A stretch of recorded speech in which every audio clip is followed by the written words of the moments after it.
नमस्कार, आप सबका स्वागत है आपकी अपनी दक्षता टीचिंग एकेडमी में। तो अभी कुछ टाइम पहले वैकेंसीज आई हैं डीएसएसबी की 2020-22 में। ओके, तो इन वैकेंसीज को हम देख लेते हैं।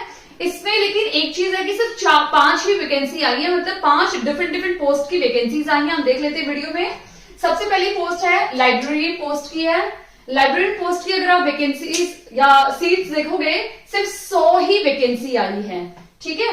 फिर असिस्टेंट टीचर नर्सरी, ठीक है, जो प्री प्राइमरी या जो किड्स वाले बच्चों को पढ़ाते हैं, किड्स वाले बच्चों को, उनकी सिर्फ 4 ही वैकेंसी हैं, बहुत कम वैकेंसी है इनकी, ठीक है। फिर है टीजीटी यानी ट्रेन ग्रेजुएट टीचर में सिर्फ एक ही वैकेंसी आई है, वो भी कंप्यूटर साइंस या कोई आईटी से रिलेटेड है, ठीक है, उस फील्ड वालों के लिए है, जिसमें कितनी वैकेंसी है, 106 वैकेंसी है।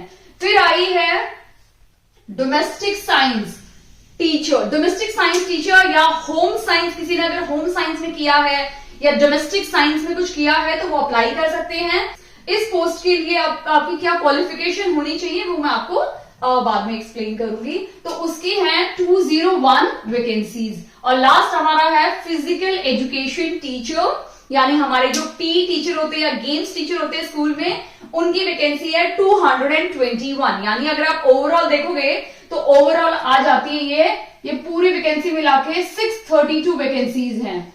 यानी इस बार Delhi subordinate service selection board ने 632 वैकेंसीज निकाली हैं, जिसमें से सबसे ज्यादा है हमारे पी यानी फिजिकल एजुकेशन की। ओके, नेक्स्ट अगर मैं आपको वेबसाइट के बारे में बताऊं तो वेबसाइट इसकी है HWT, मतलब ये DSSSB दिल्ली gov.in पे आप जाके क्लिक करके अगर आप इंटरेस्टेड है तो ये फॉर्म भर सकते हैं। अब हम बात करते हैं कि ये कब से स्टार्ट हो रहे हैं। बहुत अच्छी बात ये है कि ये आज से ही स्टार्ट हो रहे हैं, यानी 19 अक्टूबर से इसकी जो स्टार्टिंग यानी फॉर्म फिलिंग की जो डेट है वो आज से शुरू है।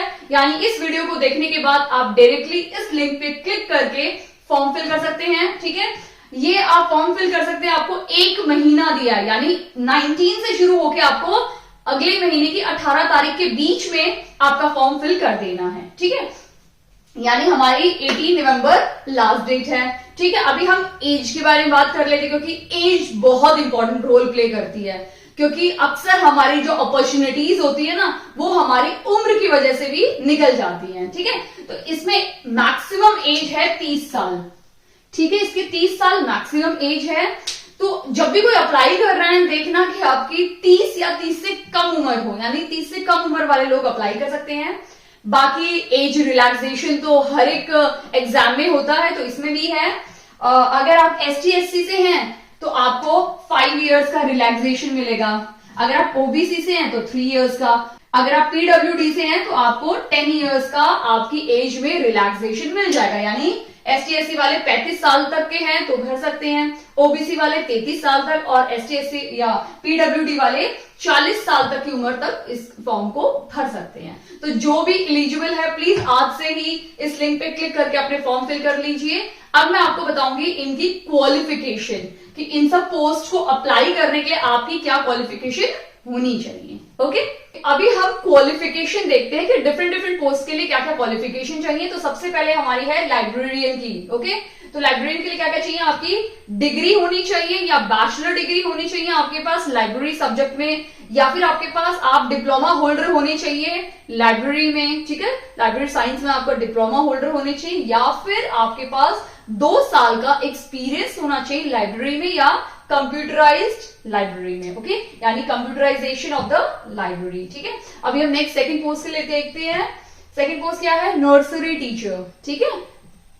नर्सरी में क्या चाहिए आपका, या फिर तो आपके 12th यानी सीनियर सेकेंडरी स्कूल 12th में या फिर 10th में आपके 45% से ज्यादा मार्क्स होने चाहिए, ठीक है, किसी भी रिकग्नाइज्ड यूनिवर्सिटी या बोर्ड से, ठीक है।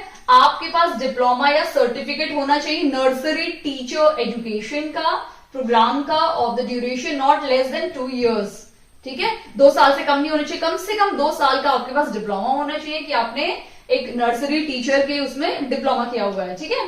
BEd होना चाहिए नर्सरी में, ठीक है। थर्ड मोस्ट इंपॉर्टेंट है मस्ट हैव, ठीक है, must have pass Hindi at secondary level, यानी आपका जो 10th में है उस 10th क्लास में आपका हिंदी एज अ सब्जेक्ट होना ही चाहिए।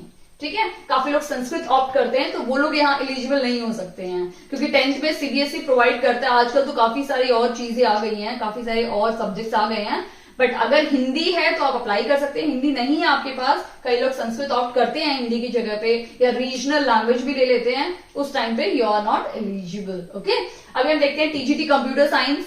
टीजीटी कंप्यूटर साइंस के अंदर क्या होना चाहिए, या फिर तो आपका बीसीए होना चाहिए। ठीक है, बीसी यानी बैचलर इन कंप्यूटर एप्लीकेशन, या फिर आपका एक रिकॉग्नाइज्ड यूनिवर्सिटी से, ठीक है, या फिर आपका ग्रेजुएशन कंप्यूटर साइंस में होना चाहिए, या अगर आप बी या बीटेक हैं आईटी या इसमें कंप्यूटर साइंस में, तो भी आप अप्लाई कर सकते हैं। इसमें और एक और चीज है कि आपका ग्रेजुएशन होना चाहिए किसी भी सब्जेक्ट में, प्लस आपके पास ए सर्टिफिकेट यहां से होना चाहिए, DOEACC से। ओके, अभी नेक्स्ट देखते हैं डोमेस्टिक साइंस या होम साइंस, या फिर तो आपके पास बैचलर डिग्री होनी चाहिए होम साइंस या डोमेस्टिक साइंस में, या फिर आपके पास अगर आप बैचलर डिग्री हैं एजुकेशन में, ठीक है, तो आपका टीचिंग सब्जेक्ट होम साइंस या डोमेस्टिक साइंस होना चाहिए। ठीक है, उसके बाद हम देखते हैं फिजिकल एजुकेशन में।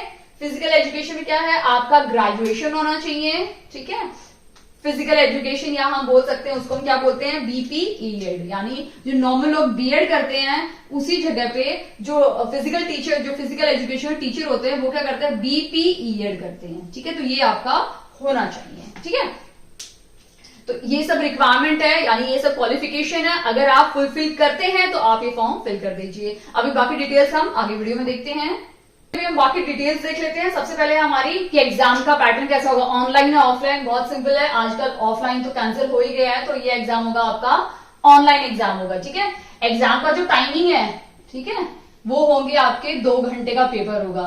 ठीक है, 2 घंटे का पेपर होगा जिसमें आपको 200 मार्क्स के क्वेश्चन अटेम्प्ट करने हैं, और 1 मार्क्स का क्वेश्चन, एक क्वेश्चन 1 ही मार्क्स का होगा, यानी 200 क्वेश्चंस आपको मिलने वाले हैं। कितने मार्क्स के, 200 नंबर के। ठीक है, तो आपको ध्यान देना है, सही किया तो 1 नंबर मिल जाएगा, गलत किया यानी हम नेगेटिव मार्किंग के बारे में बात करते हैं। ऑब्वियस सी बात है, इस एग्जाम में आपका नेगेटिव मार्किंग होगी।